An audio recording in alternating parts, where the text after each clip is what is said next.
माशेलकरांचा जी भूमिका आहे, या अहवालाची भूमिका आहे, ती मला 100% अमान्य आहे. आणि ती सगळ्या प्रत्येक मराठी माणसाला संपूर्णपणे अमान्य असली पाहिजे.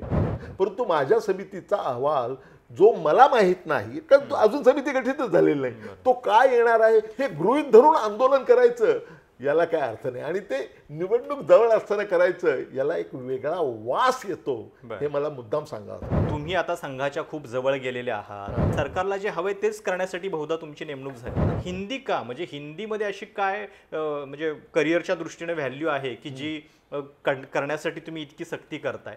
या 50 वर्षाच्या करिअरमध्ये डॉक्टर मनमोहन सिंगांच्या बरोबर मी 35 वर्ष काम केलं. तिथे असंही म्हटलं गेलेलं आहे की मराठी भाषेचा माझा काही संबंध नाही. साफचूक. मी माझ्या शिक्षणाची सुरुवात म्युन्सिपाल्टीच्या शाळेमध्ये केलेली आहे. जर तुमची प्रगती अशा माध्यमातून होऊ शकते तर मग आता हे 3 भाषा लादण्याचं म्हणजे त्याचं कारण काय? अरे तुम्ही चुकीच्या समितीचा निर्णय स्वीकारलात आणि त्याचा पुनर्विचार करणारी जी समिती आहे ती तुम्ही नाकारत आहात. माझी या समितीवर नियुक्ती झाली हा मी माझा मोठा बहुमान समजतो. त्याचं कारण असं आहे की पुढील अनेक वर्ष अक्षरशः लक्षावधी बालक बालिकांच्या आयुष्य घडवणारी जी नीती आहे त्या नीतीबद्दल शिफारस करण्याची महनीय जबाबदारी माझ्यावर टाकण्यात आलेली आहे. महाराष्ट्रामध्ये गेल्या 2-3 महिन्यांपासून त्रिभाषा सूत्राच्या अंमलबजावणीवरून राजकारण पेटलेलं आहे आणि या संपूर्ण वादाला मराठी विरुद्ध हिंदी असा सुद्धा रंग मिळालेला आहे. सरकारनं 2 GR रद्द केल्यानंतर जी नवीन समिती नेमलेली आहे डॉक्टर नरेंद्र जाधव यांच्या अध्यक्षतेखाली, ती समितीच बरखास्त करा, त्या समितीची गरजच नाहीये आणि त्यातून सरकारचे काहीतरी अंतस्थ हेतू दिसत आहेत. नरेंद्र जाधव यांनी हे अध्यक्षपद स्वीकारायलाच नव्हतं पाहिजे होतं. त्यांचे आणि सरकारचे जे संबंध आहेत त्याच्याबद्दल सुद्धा बरीच विधानं जी आहेत ती सार्वजनिक रूपानं होताना दिसत आहेत. आणि हा संपूर्ण वाद जो आहे तो एक प्रकारे त्रिभाषा सूत्राचा असताना त्याला मराठी विरुद्ध हिंदी असं सुद्धा वळण लागलेलं आहे. त्याच्यावरून अगदी राष्ट्रीय पातळीवरनं सुद्धा आता बरीच राजकीय विधानं जी आहेत ती होताना दिसत आहेत. 2 ठाकरे बंधू सुद्धा याच मुद्द्यावरनं एकत्रित आले. त्यामुळे महाराष्ट्राच्या राजकारणामध्ये सुद्धा हाच मुद्दा सध्या केंद्रस्थानी आहे. आणि म्हणून या संपूर्ण वादामध्ये गेल्या काही दिवसांपासून जे नाव सध्या चर्चेमध्ये आहे सातत्यानं, त्या डॉक्टर नरेंद्र जाधव यांना आज आपण भेटणार आहोत आणि जे सगळे प्रश्न तुमच्या मनामधले आहेत त्या सगळ्याची उत्तरं जाणून घेण्याचा प्रयत्न करणार आहोत. कारण वारंवार या संदर्भात एकतर शैक्षणिक संघटना आहेत, त्याच्यानंतर राजकीय काही मतं व्यक्त होत आहेत, काही लोक सामाजिक माध्यमांच्यावरती बोलत आहेत आणि म्हणून जे सगळे प्रश्न आहेत ते सगळे आपण थेट सरांच्याकडेच घेऊन पोहोचलेलो आहोत. सर, एकतर आत्ता तुम्ही समितीवरती आहात त्यामुळं साहजिक आहे की समितीच्या मर्यादा सांभाळून तुम्हाला काही विषयांवरती बोलताना म्हणजे त्या संदर्भातली उत्तरं बोलताना थोडंसं मर्यादा येतील. पण हे जे सगळे आरोप आहेत त्या सगळ्या संदर्भात आपण मुलाखत द्यायला तयार झालात याच्याबद्दल खरं तर पहिल्यांदा आभार आणि आपल्या चॅनलची निवड केली तुम्ही त्याच्याबद्दल धन्यवाद. पहिला प्रश्न. हो, नमस्कार. तुमच्या सर्व श्रोत्यांना, प्रेक्षकांना माझा नमस्कार. ज्यावेळी तुमच्या समितीची घोषणा झाली त्यावेळी लोक पहिला आक्षेप हा घेत आहेत की मुळामध्ये एक 16 एप्रिलचा GR नंतर एक 17 जूनचा साधारणपणे GR, हे दोन्ही GR रद्द झालेले आहेत आणि आता सरकारला काय करायचंय तर फक्त नॅशनल एज्युकेशन पॉलिसीच्या शिफारशींची अंमलबजावणी करायची आहे. त्याच्यामध्ये ऑलरेडी एक माशेलकर समितीचा अहवाल आधीच्या सरकारच्या मध्ये स्वीकारला गेलेला होता. तर हे करताना पुन्हा एका नव्या समितीची गरज का, हा पहिला प्रश्न आहे. तुमच्या समितीमध्ये ज्यावेळी डायरेक्शन्स दिलेले आहेत GR मध्ये त्यावेळी असं म्हटलंय की माशेलकर समितीच्या अहवालाचा अभ्यास करून तुम्हाला शिफारसी करायच्यात त्रिभाषा सूत्र लागू करण्यासंदर्भात. म्हणजे त्रिभाषा सूत्र लागू करायचं हे सरकारचं पक्क आहे, फक्त कितव्या इयत्तेपासून हे आता ठरवायचं आहे असं त्याचा अर्थ निघतोय. जी गरज आहे का याच्याबद्दल जे प्रश्न होत आहेत त्याच्याबद्दल उत्तर काय आहे तुमचं? सर्वात पहिल्यांदा मी तुमच्या चॅनलवर येऊ दिल्याबद्दल तुमचे आभार मानतो आणि या प्रश्नांना उत्तर द्यायला मला नक्कीच आवडेल. पहिला प्रश्न तुमचा असा आहे की मुळातून या समितीची आवश्यकताच काय होती. तुम्ही 2 GR कॅन्सल केल्यानंतर, रद्द बातल केल्यानंतर या समितीची आवश्यकताच काय होती, या प्रश्नाचं उत्तर मी आधी देणार आहे. ही आवश्यकता का होती हे समजून घेण्यासाठी आपल्याला थोडं मागे जावं लागेल. 2020-21च्या सुमारास राष्ट्रीय शैक्षणिक धोरण किंवा नॅशनल एज्युकेशन पॉलिसी बाहेर आली. 2021 साली महाराष्ट्राने पुढाकार घेऊन महाराष्ट्रामध्ये या राष्ट्रीय शैक्षणिक धोरणाची अंमलबजावणी कशी करता येईल याची तपासणी करण्यासाठी समिती नेमली. डॉक्टर माशेलकरांची समिती. बरोबर. माशेलकर समितीच आपण म्हणूयात. त्या समितीमध्ये खूप मोठे मोठे लोक होते. अनेक विद्यापीठांचे कुलगुरू होते. स्वतः माशेलकर हे महान शास्त्रज्ञ आहेत. आणि या मोठ्या कमिटीने खूप अभ्यास करून आपला रिपोर्ट अहवाल सादर केलेला आहे. त्या अहवालाचा अभ्यास करून पुढे जायचं आहे असं म्हणतायत. त्या अहवालामध्ये नेमकं काय म्हटलेलं आहे त्रिभाषा सूत्राबद्दल हे जरा इथूनच आपण सुरुवात करूया. माझ्यासमोर हा मराठीतला माशेलकर समिती अहवाल आहे. शासकीय पातळीवरती दिलेला हा मराठी अहवाल आहे. या अहवालामध्ये काय म्हटलेलं आहे शैक्षणिक प्रश्नाबद्दल, शैक्षणिक सूत्राबद्दल, त्रिभाषा सूत्राबद्दल यांनी काय म्हटलेलं आहे इथपासून आपण सुरुवात करूया. या अहवालाच्या पान 45 वर, आणि मी ते वाचूनच दाखवणार आहे आणि मुद्दाम मराठीतलं वाचून दाखवतो. इंग्लिशमध्येही आहे. तोही रिपोर्ट माझ्याकडे आहे, इथे सरकारने पुरवलेला आहे.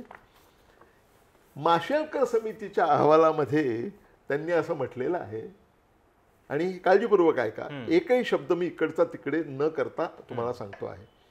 शाळेमध्ये इयत्ता पहिलीपासूनच इंग्रजी आणि हिंदी या द्वितीय भाषा म्हणून शिकवल्या गेल्या पाहिजेत. पुढे त्याच पानावरती असं म्हणतात, अहवाल असं म्हणतो की इयत्ता पहिली ते इयत्ता 12वी पर्यंत किंवा समकक्ष स्तरांपर्यंत जर आवश्यक असेल तर 3 किंवा 4 वर्षांच्या महाविद्यालयीन शिक्षणात सुद्धा इंग्रजी आणि हिंदी या द्वितीय भाषा म्हणून शिकवणे सक्तीचे करावे. सक्तीचे करावे. म्हणजे त्रिभाषा सूत्राबद्दल माशेलकर समितीची भूमिका स्पष्ट आहे की हिंदी भाषा ही पहिल्या इयत्तेपासून 12व्या इयत्तेपर्यंत सक्तीची केली पाहिजे, आणि शक्य झाल्यास महाविद्यालयामध्ये सुद्धा 3 ते 4 वर्षाच्या अभ्यासक्रमामध्ये हिंदीची भाषा सक्तीची केली पाहिजे. हा माशेलकर समितीचा अहवाल आहे, आणि हा अहवाल तत्कालीन सरकारने स्वीकारला होता. मी कोणाची राजकीय नावं न घेता सांगू इच्छितो की हा अहवाल सरकारने स्वीकारला होता, 100% स्वीकारला होता. त्रिभाषा सूत्रासह, हिंदीच्या सक्तीकरणासह. त्यानंतरच्या काळामध्ये बऱ्याच घडामोडी घडल्या. त्यानंतरच्या काळामध्ये त्याची अंमलबजावणी करताना सध्याच्या शासनानं काही GR काढले. लोकांच्या प्रतिक्रिया लक्षात घेऊन ते GR कॅन्सल करण्यात आले.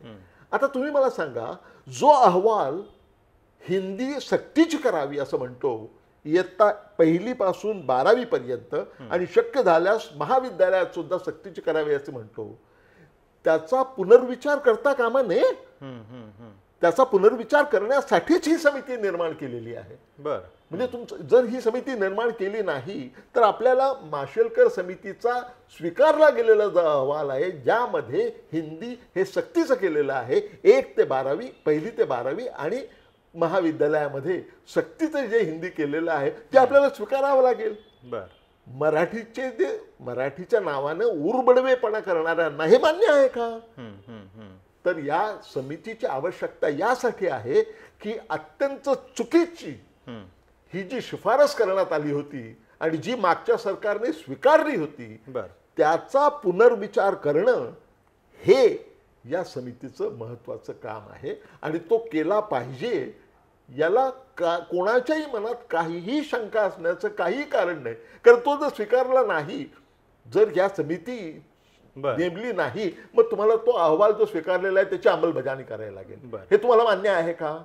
मराठीचा नाव पुळका आलेल्या जे लोक म्हणता आहेत त्यांना हे मान्य आहे का? त्यांना हे कदापि मान्य होणार नाही. पण याच्यामध्ये इंटरेस्टिंग काय आहे की माशेलकर समितीचं नाव अचानकपणे 2 GR रद्द झाल्यानंतर शेवटी निघालं. म्हणजे ज्यावेळी पहिल्यांदा सरकारचा GR आला 16 एप्रिलला, त्यावेळी तर सरकारनं सांगितलेलं होतं की पहिलीपासून हिंदी असेल, अनिवार्यच होती.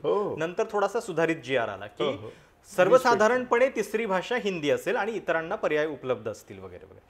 तर त्यावेळी माशेलकर समितीचं नाव नव्हतं, अचानकपणे शेवटी माशेलकर समितीचा हवाला देऊनच तो GR काढला गेला. म्हणजे माशेलकर समितीचा पूर्वीच्या सरकारने स्वीकारलेला अहवाल अंमलात आणण्याचा प्रयत्न करण्यात आला म्हणून ते GR काढण्यात आले आणि ते GR काढल्यानंतर लोकांचा झालेला विरोध लक्षात घेऊन ते GR मागे घेण्यात आले. परंतु जे त्रिसूत्र जे राष्ट्रीय शैक्षणिक कमिशनने केलेलं, नॅशनल एज्युकेशन कमिशनने दिलेलं आहे, त्याची अंमलबजावणी कशी करता येईल, माशेलकरांचा जी भूमिका आहे, या अहवालाची भूमिका आहे, ती मला 100% अमान्य आहे. आणि ती सगळ्या प्रत्येक मराठी माणसाला संपूर्णपणे अमान्य असली पाहिजे. जे जे उरबडवेपणा करतायत त्यांना ही मान्य असलीच पाहिजे. हे अमान्य करावेच लागेल. मग अमान्य करायचं याचा पुनर्विचार करावा लागेल. तो पुनर्विचार करण्यासाठीच मुळी या समितीचा जन्म झालेला आहे. आणि आम्ही या समितीला सहकार्य करणार नाही, आम्ही या समितीचा निर्णय स्वीकारणार नाही. अरे तुम्ही चुकीच्या समितीचा निर्णय स्वीकारलात आणि त्याचा पुनर्विचार करणारी जी समिती आहे ती तुम्ही नाकारत आहात. कारण म्हणजे त्याच्याबद्दलचे आक्षेप काय घेतले जात आहेत की सरकारला या ना त्या कारणानं, या ना त्या हेतूनं पुन्हा एकदा हाच निर्णय लागू करायचा आहे. सरकारनं दुसऱ्यांदा जेव्हा GR आणला तेव्हा सुद्धा सर्वसाधारणपणे तिसरी भाषा हिंदी असेल असं म्हटलं असलं तरी जे इतर ऑप्शन दिलेले होते ते तांत्रिकदृष्ट्या खूप अवघड होते.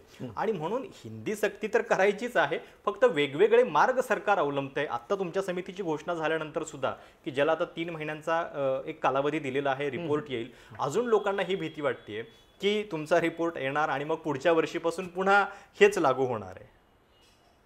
मी पुन्हा तुम्हाला सांगतो की माशेलकर समितीचा अहवाल हा हिंदीची सक्ती करण्याबद्दल आहे.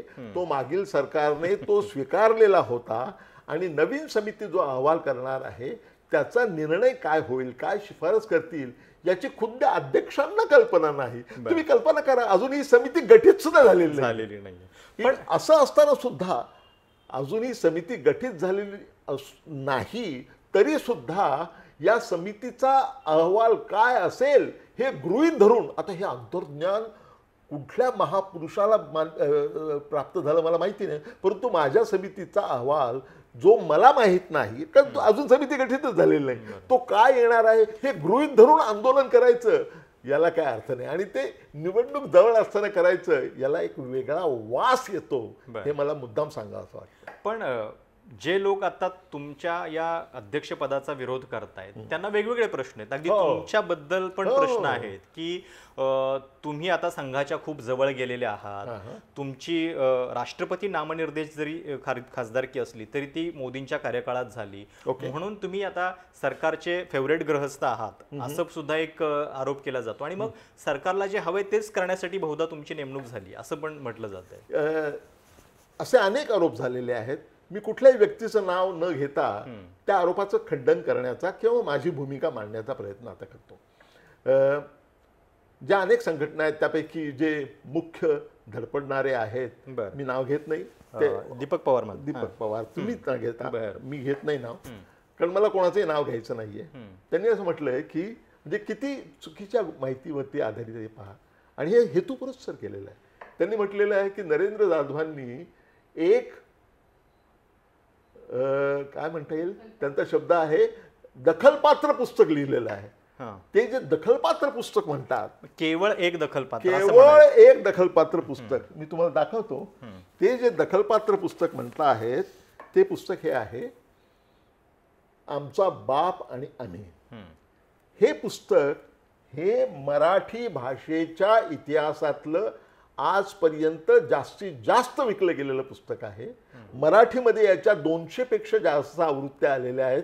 एकाही पुस्तकाच्या 200 पेक्षा जास्त आवृत्त्या आलेल्या नाहीत. अगदी साने गुरुजींची श्यामची आई धरून या पुस्तकाच्या आलेल्या आहेत. त्याशिवाय कुठलंही मराठी पुस्तक 2-3 भाषांच्या पलीकडे गेलेलं नाही. हे पुस्तक 14 भाषांमध्ये, देशी आणि विदेशी भाषांमध्ये मोठ्या प्रमाणावर गेलेला आहे आणि सगळ्या भाषा एकत्र केल्या तर या पुस्तकाच्या 8 लाख प्रती विकल्या गेलेल्या आहेत. म्हणजे 1 दशलक्ष प्रतींच्या कडे वाटचाल चालू आहे. तुम्ही मला दाखवून द्या याच्यानंतरचं पुस्तक लक्षावधी योजने मागा आहे आणि तुम्ही याला दखलपात्र पुस्तक म्हणता. म्हणजे खोटेपणा किती करावा याची ही मर्यादा आहे. हा पहिला. दुसरा भाग तर फारच इंटरेस्टिंग आहे आणि हे अनेकांनी म्हटलेलं आहे. तुम्ही घेतलेलं नाव आणि इतरांनी म्हटलेलं आहे की डॉक्टर नरेंद्र जाधव यांना बाल शिक्षणाचा अनुभव नाही. बाल शिक्षणाचा शिक्षण तज्ञ आहात, अर्थतज्ञ आहात, नाही शिक्षण तज्ञ असं कोणी म्हणायला तयार नाहीये. हे त्यांचं अज्ञान नाही, हे हेतुपुरस्सर केलेलं आहे. म्हणजे पहा, पहिली गोष्ट म्हणजे एखाद्या समितीचा अध्यक्ष व्हायला किंवा एखादा मोठं पद भूषवण्यासाठी त्या विषयातलं तज्ञ असावं लागतं का? मी मुद्दाम एक्स्ट्रीम उदाहरण देऊन सांगतो. तुम्हाला देशाचं संरक्षण मंत्री व्हायचं असेल तर तुम्हाला पैलवान म्हणून अनुभव असणे आवश्यक असतं. शरद पवारांच्या बाबतीत कदाचित ते खरं असेल, पण इंदिरा गांधींचं काय? त्या उत्कृष्ट संरक्षण मंत्री होत्या, त्या काय कुस्तीगीर होत्या का? तुम्ही रिझर्व्ह बँकेच्या गव्हर्नरचं उदाहरण घ्या. रिझर्व्ह बँकेचा गव्हर्नर हा त्या विषयाचा तज्ञ असायला हवा असं असतं का? स्वतः आपले जगन्मान्य देशमुख, सी डी देशमुख यांचं शिक्षण कुठपर्यंत झालं होतं? त्यांचं BSc बॉटनीमध्ये होतं. आता सध्या जे गव्हर्नर होते अलीकडे काळापर्यंत, शक्तिकांत दास, यांचा विषय ते इतिहास होता. इथे मुद्दा तुमचं क्षेत्र काय हा नाही, मुद्दा आहे तुमचा वकूफ काय आहे, तुमचा व्यासंग काय आहे, तुमचा पूर्वानुभव किती आहे. आणि सगळ्या लोकांना एकत्र, मोठ्या तज्ज्ञांना त्यांच्यामध्ये समन्वय करण्याची तुमची क्षमता काय आहे यावर अध्यक्षपद ठरत असतं. आता मला बाल शिक्षण तज्ञ जर हवा असेल तर मी एखादा बाल शिक्षण तज्ञ समितीमध्ये घेईन की, ते फार सोपं आहे. पण ते मी असायला पाहिजे असं कोणी सांगितलेलं आहे? बरं, शिक्षणाचा अनुभव मला नाही असं म्हणणं तर अत्यंत दुर्दैवी आहे असं मला म्हणावं लागेल. पहिली गोष्ट म्हणजे तिथे असंही म्हटलं गेलेलं आहे की मराठी भाषेचा माझा काही संबंध नाही. साफचूक. मी मराठी माध्यमातूनच शिकलेलो आहे. मी माझ्या शिक्षणाची सुरुवात म्युन्सिपाल्टीच्या शाळेमध्ये केलेली आहे. नंतर 5वी पासून 11वी पर्यंत, त्यावेळची मॅट्रिक 11वी पर्यंत मी छबिलदास सारख्या मराठी माध्यमातून शिकलेलो आहे. आणि मला जगभरात, मी 10 वर्ष अमेरिकेत राहिलो, आधी PhDचा अभ्यास करताना आणि नंतर IMFचा ॲडवायझर म्हणून काम करत असताना, आपल्या देशाचं प्रतिनिधित्व करत असताना, परंतु मला कधीही आड आली नाही. आणि मराठी भाषेमध्ये मी कित्येक पुस्तकं लिहिलेली आहेत. तुमच्या वेळी प्राथमिक शिक्षणामध्ये फक्त एकच भाषा असेल, मराठीच होत नाही. इंग्लिश होत्या ना, इंग्लिश शाळा होत्या. 5वी नंतर होत्या. आणि हे एकच पुस्तक मी लिहिलेलं नाहीये. मी एक दखलपात्र पुस्तक लिहिलं ते म्हणतायत. हे एक दखलपात्र नाही, हे आदर्श पुस्तक आहे मराठीतलं, ज्याने सगळे विक्रम तोडलेले आहेत. दुसरी गोष्ट मी सांगतो, मी एकूण 44 पुस्तकं लिहिलेली आहेत. 44. आणि त्याचे विषय तुम्ही लक्षात घ्या: साहित्य, शिक्षण, साहित्य, अर्थशास्त्र, समाजशास्त्र, शिक्षण, कायदा, संविधान आणि तंत्रज्ञान, इतक्या वेगवेगळ्या विषयांवरती मराठी, हिंदी आणि इंग्लिश अशा 3 भाषांमध्ये मिळून 44 पुस्तकं मी लिहिलेली आहेत.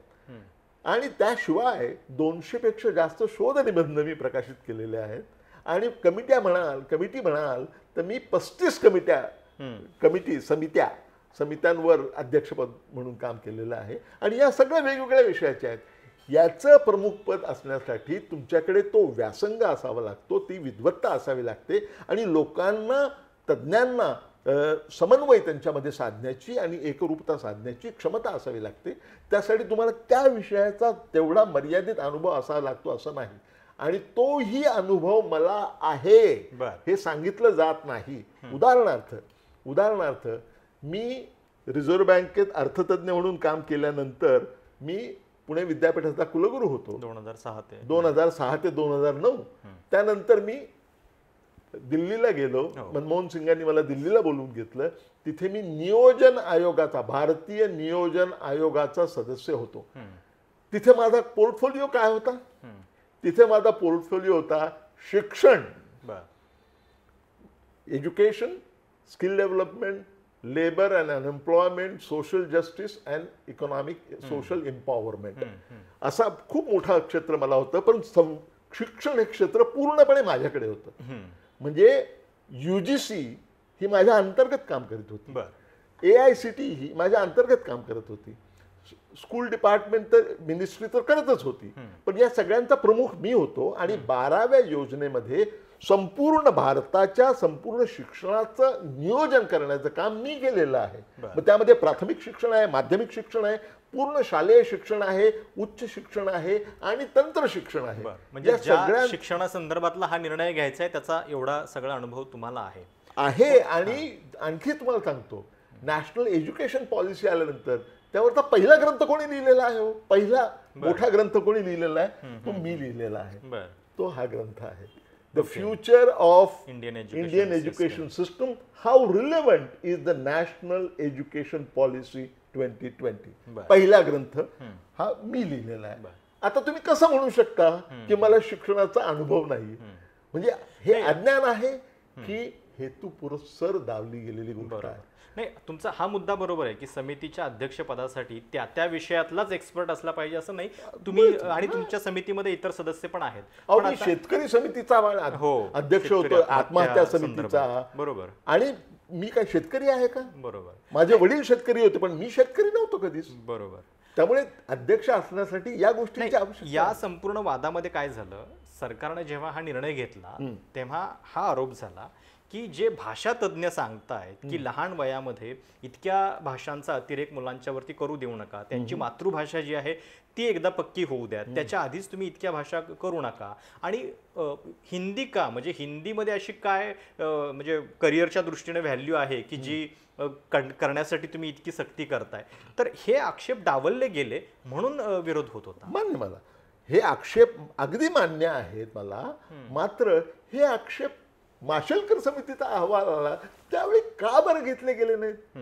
त्यावेळेच्या सरकारने माशेलकर ऍक्सेप्ट समितीचा अहवाल, हिंदी सक्तीचं करणारा अहवाल स्वीकारल्यानंतर महाराष्ट्रात जागोजागी आंदोलन व्हायला पाहिजे होती. झाली होती का? कोण हा माईचा लाल कोणी बोललं होतं का याच्या विरुद्ध?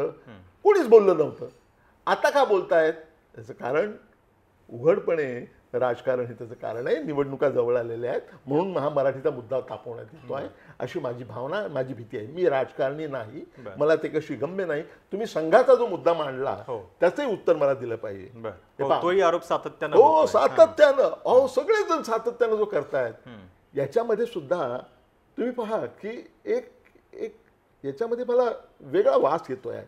तुम्ही माझं जर 50 वर्षाचं करिअर पाहिलं, या 50 वर्षाच्या करिअरमध्ये डॉक्टर मनमोहन सिंगांच्या बरोबर मी 35 वर्ष काम केलेलं आहे. 35 वर्षे. म्हणजे ज्यावेळी ते राजकारणाच्या आजूबाजूला नव्हते, रिझर्व्ह बँकेचे गव्हर्नर होते, तेव्हापासून तर त्यांच्या मृत्यूपर्यंत 35 वर्ष त्यांच्याबरोबर काम केलेलं आहे. आणि त्यांनी जाहीरपणे माझ्याबद्दल असं म्हटलेलं आहे की सर्व वंचित समाजातल्या युवा युवतींसाठी आदर्श कोण असेल, रोल मॉडेल जर कोण असेल तर ते डॉक्टर नरेंद्र जाधव, हे त्यांनी जाहीरपणे सांगितलेलं आहे. हे असा माणूस, संघाचा माणूस असू शकतो का? 35 वर्ष, ते थोडके नाही. त्यानंतर सोनिया गांधींनी मला 5 वर्ष त्यांच्याबरोबर काम करण्याची संधी दिली. त्यांनी मला राष्ट्रीय सल्लागार परिषदेवर अपॉइंट केलं होतं. कुठल्याही नेत्याला केलं नाही इथल्या, किंवा विचारवंताला, तथाकथित विचारवंतांना केलं नाही, परंतु मला करण्यात आलं. काय बरं कारण होतं त्याचं? मी संघाचा आहे म्हणून. कल्पना करा तुम्ही, ह्या गोष्टी झाकून ठेवल्या जातात. मोदींचं घ्या तुम्ही. मोदींच्या बरोबर मी 5-6 वर्ष काम केलेलं आहे राज्यसभेत असताना. आणि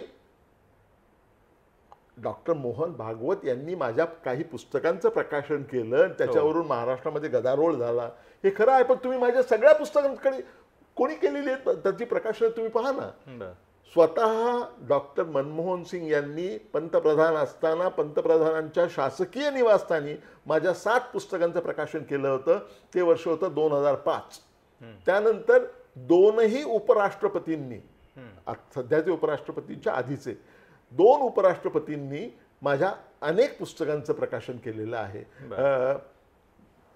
2 उपराष्ट्रपतींनी, त्यानंतर प्रणब मुखर्जी वित्तमंत्री असताना त्यांनी माझ्या पुस्तकाचं प्रकाशन केलेलं आहे. सध्या ज्या वित्तमंत्री आहेत त्यांनी माझ्या पुस्तकाचं प्रकाशन केलेलं आहे. आणि या प्रक्रियेमध्ये डॉक्टर मोहन भागवतांनी प्रकाशन केलेलं आहे. मग मी संघाचाच कसा ठरतो? नाही, तुम्ही इतकी वर्ष त्यांच्यासोबत काम केलं, डॉक्टर मनमोहन सिंग आणि सोनिया गांधींनी पण तुमची नियुक्ती केलेली होती राष्ट्रीय सल्लागार परिषदेवरती. पण हे सांगितलं जात नाही. पण म्हणूनच लोकांना असं वाटतंय की तुम्ही या विचारधारेपासून दूर गेलेला आहात, कारण यांच्या कार्यकाळात तुम्ही खासदारकी स्वीकारली. तुम्ही त्याच्या उलट असा विचार करायला पाहिजे की या माणसामध्ये असं काय आहे की इतक्या वेगवेगळ्या विचारसरणीच्या लोकांना सुद्धा तो हवासा वाटतो आपापल्या कामासाठी. बर, काहीतरी असेल ना. ते काय असेल त्याचं नाव आहे योग्यता. त्याचा अर्थ मी कुठलाही झेंडा खांद्यावर घेऊन पुढे जातो आहे असा होत नाही.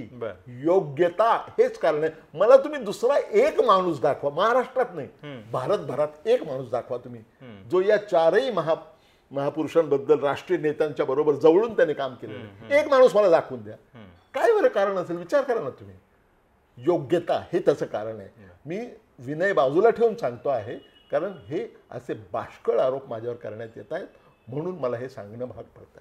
पण जेव्हा या समितीच्या अध्यक्षपदावरती तुमची नियुक्ती झाली, सरकारचा एक प्रपोजल आला, तुम्हाला माहिती होतं की या सगळ्या वादाला नेमके काय, म्हणजे मराठी भाषेच्या अस्मितेचा पण रंग आहे, लहानपणापासून मातृभाषा आपली दृढ झाली पाहिजे असंही लोकांना वाटतंय. मग आता मराठी विरुद्ध हिंदी एक वेगळं राजकारण पण सुरू झालेलं आहे. आता ज्यावेळी स्वतः तुमचं शिक्षण सुद्धा मराठी माध्यमामध्ये झालेलं आहे, तुम्ही अभिमानाने त्याचा उल्लेख पण केला.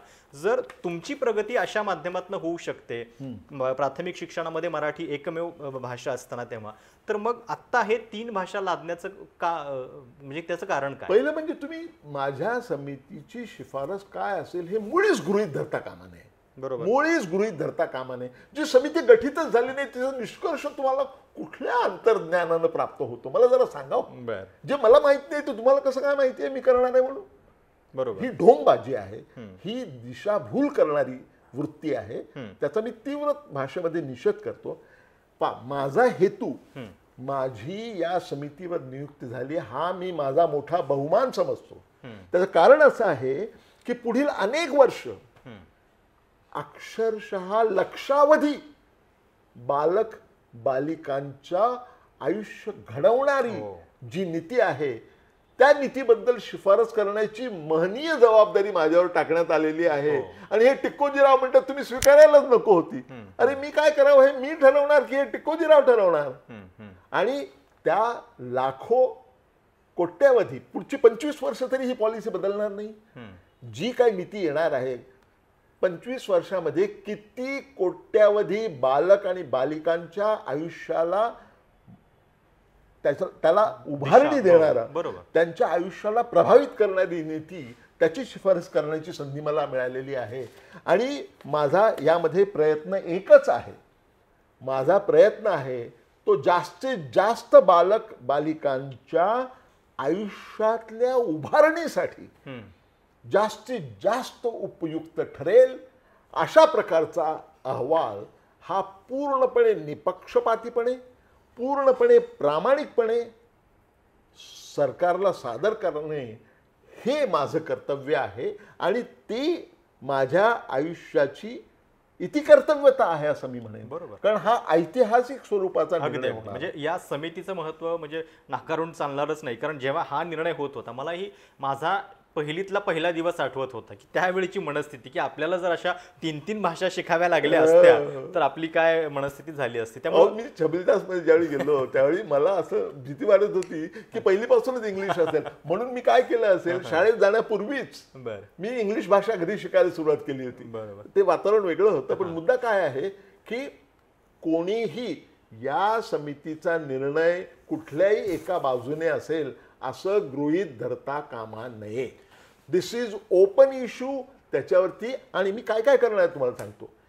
या विषयाशी संबंधित जे जे लोक आहेत त्या सगळ्या संबंधितांशी चर्चा करून, या समितीवरती कोण असणार आहे ते मला माहिती नाही, पण त्यावर तज्ज्ञ असतील, त्यात एखादे बाल शिक्षण तज्ज्ञ सुद्धा असतील आणि असायला हवेत असं मला वाटतं. पण तो निर्णय सरकारचा आहे, तो निर्णय माझा नाही आहे. पण कुठलीही समिती असली तरी सुद्धा सगळ्या स्टेक होल्डर्सना, सगळ्या भागधारकांना, म्हणजे सगळ्या राजकीय नेत्यांना आणि त्याचबरोबर या विषयातले जे तज्ज्ञ आहेत, जे समितीवर नाहीत अशा बाहेरच्या तज्ज्ञांना, या सगळ्यांची पालकांच्या संघटनांशी, शिक्षकांच्या संघटनांशी, बालशिक्षण तज्ज्ञांशी, या सगळ्यांची चर्चा करून समिती आपला अहवाल सादर करणार आहे. त्यामुळे त्यांचा निर्णय अमुकच असेल किंवा तमुकच असेल असं गृहीत धरता कामा नये अशी मला कळकळीची विनंती करायची आहे. आणि त्यावरून जर कोणी राजकारण करत असेल तर त्याकडे कृपा करून दुर्लक्ष करा. बरोबर. नाही, तुम्ही तुमची भूमिका सांगितली की तुम्हाला या समितीचं महत्त्व दिसतंय, कारण तो किती महत्त्वाचा निर्णय आहे पुढच्या पिढ्यांसाठी याची पूर्ण जाणीव तुम्हाला आहे. हे बरोबर आहे की अहवाल अजून आलेलाच नाहीये, समितीच गठत झालेली नाहीये. पण ज्या पद्धतीनं सरकारच्या हालचाली झाल्या त्याच्यातनं लोकांना असं वाटतंय की सरकारनं ठरवलेलं आहे की पुढं काय करायचं आहे आणि त्यासाठी जाणून बुजून तुमच्यासारखा व्यक्ती निवडलेला आहे जो अशा बॅकग्राऊंडमधून, म्हणजे दलित समाजातनं तुम्ही आलेला आहात. त्यामुळं भविष्यात होणारा विरोध सुद्धा कमी व्हावा यासाठी तुमचा वापर पण सरकार करतंय की जेणेकरून तुमच्या परत समितीला, म्हणजे बघा जाधव सरांच्या समितीनं घेतलेला निर्णय आहे त्याला विरोध कसा काय तुम्ही करू शकता, हा सरकारचा अंतस्थ हेतू. तो रिपोर्ट यायच्या आधीपासूनच विरोध चालू झालेला आहे. आम्ही या समितीशी सहकार्य करणार नाही, आम्ही या समितीचे निर्णय मान्य करणार नाही असं ऑलरेडी म्हटलेलं आहे. त्यामुळे माझ्या जातीमुळे त्याला विरोध होणार नाही हे म्हणणं वेडेपणाचं आहे, त्याला काय अर्थ नाही. किंबहुना या सगळ्या प्रतिवादाला एक जातीय वास आहे असं मला वाटतं, पण त्यामध्ये मी जात नाही. मला मुद्दाम सांगायचं आहे की मी डॉक्टर आंबेडकर हे माझे प्रेरणास्थान आहेत आणि त्यांनी दाखवलेल्या ज्ञानमार्गाने मी माझं आयुष्य आजपर्यंत व्यतीत केलेलं आहे आणि यानंतर करीत राहणार आहे. आणि म्हणून तुम्हाला सांगतो की अत्यंत निपक्षपातीपणे, प्रामाणिकपणे जास्तीत जास्त बालक बालिकांच्या साठी आयुष्यातल्या त्यांच्या उभारणीसाठी जास्तीत जास्त उपयुक्त ठरेल असा अहवाल देणं, अशा शिफारसी करणं हे माझं कर्तव्य आहे. त्यावर निर्णय जो घ्यायचा आहे तो सरकार घेणार आहे, त्यावर मला काहीही सांगता येणार नाही. परंतु शिफारस करण्याचं काम जे आहे ते मी अत्यंत प्रामाणिकपणे करणार आहे. त्यावर काय निर्णय होईल तो लोकांनी निवडून दिलेल्या सरकारचं ते काम आहे. योग्य तो निर्णय ते घेतील आणि तो निर्णय कसा असेल त्याच्याबद्दल मी तर काही सांगू शकणार नाही. तुमच्या मनात काय असेल तर मला माहित नाही. बरोबर. परंतु त्याचं राजकारण करण्यात येत आहे. न आलेल्या, गठीत न झालेल्या समितीने सादर न केलेल्या अहवालामध्ये कन्क्लुजन काय असेल हे गृहीत धरून मुद्दाम चिथावणी देण्याचं काम जे करतायत ना, ते मला असं वाटतं की मराठीच्या भवितव्यासाठी ते अत्यंत घातक आहे असं माझं मत आहे. कारण इथे अकारण राजकारण आणलं जात आहे. माझा राजकारणाशी संबंध नाही, तो नव्हता आणि असणार नाही. मी प्रामाणिकपणे अहवाल देण्याचं काम करणार आहे जास्तीत जास्त बालक बालिकांच्या फायद्यासाठी. या संपूर्ण वादामध्ये म्हणजे काही यासाठी भांडणारी संघटना असतील आणि काही राजकीय लोकांनी पण हा सातत्यानं शब्द वापरलाय की सरकारला काय करायचंय तर हिंदुस्थानचं नॅरेटिव्ह सेट करायचंय. हिंदीच्या माध्यमातून त्यांना हे त्यांचे अंतस्थ हेतू राबवायचे. मग अशा समितीचे तुम्ही अध्यक्षपद स्वीकारलं म्हणून पण त्याला हे होतं नाही. हे बघा, सरकारचा काय हेतू आहे हे मला माहीत नाही. हा यांचा आरोप आहे. मी राजकारणात नाही, मी सरकारचा प्रवक्ता नाही, त्यामुळे यावर कुठलीही भूमिका मी घेणार नाही. मला एक अतिशय महत्त्वाच्या विषयावर अतिशय मोलाची कामगिरी करता येईल अशी समिती माझ्या स्वाधीन करण्यात येते आहे आणि त्याच्यावरचा जास्तीत जास्त चांगला अहवाल देणे एवढ्यापुरतंच माझं काम मर्यादित आहे. मात्र ते ऐतिहासिक स्वरूपाचं आहे.